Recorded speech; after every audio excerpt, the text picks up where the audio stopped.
ಅಡ್ಡ ತಿರುವುಗಳ ದಾರಿಯಲ್ಲಿ ಪ್ರಕೃತಿಯ ಮಡಿಲಲ್ಲಿ ಸಾಗಿದ ನನ್ನ ಪಯಣ ತುಂಬ ಅದ್ಭುತವಾಗಿತ್ತು. ನಾನು ಹೊರಟಿದ್ದೆ ಯರಮೈ ಫಾಲ್ಸ್ ಕಡೆ.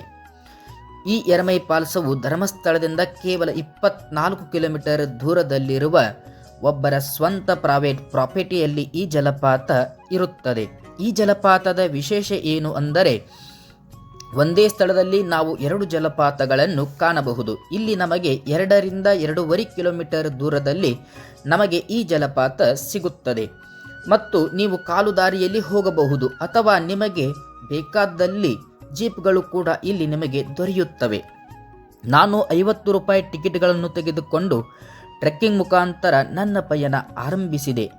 ಇಲ್ಲಿ ಸುತ್ತಮುತ್ತಲಿನ ಗಿಡಮರಗಳನ್ನು ನೋಡುತ್ತಾ ಹೊರಟ ನನ್ನ ಪಯಣ ತುಂಬ ಅದ್ಭುತವಾಗಿತ್ತು, ಮನಸ್ಸಿಗೆ ಆನಂದ ಉಂಟು ಮಾಡಿತ್ತು.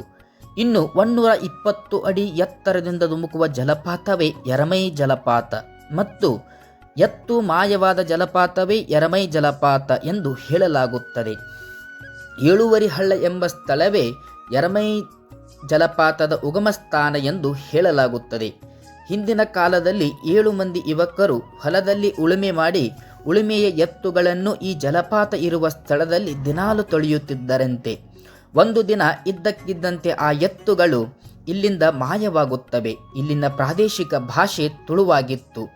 ತುಳು ಅಲ್ಲಿ ಎತ್ತಿಗೆ ಏರು ಎಂದು ಕರೆಯುತ್ತಾರೆ. ಆದ್ದರಿಂದ ಈ ಸ್ಥಳದಲ್ಲಿ ಎತ್ತುಗಳ ಮಾಯವಾಗಿದ್ದರಿಂದ ಏರು ಮಾಯವಾದ ಸ್ಥಳ ಎಂದು ಕರೆಯುತ್ತಿದ್ದರು.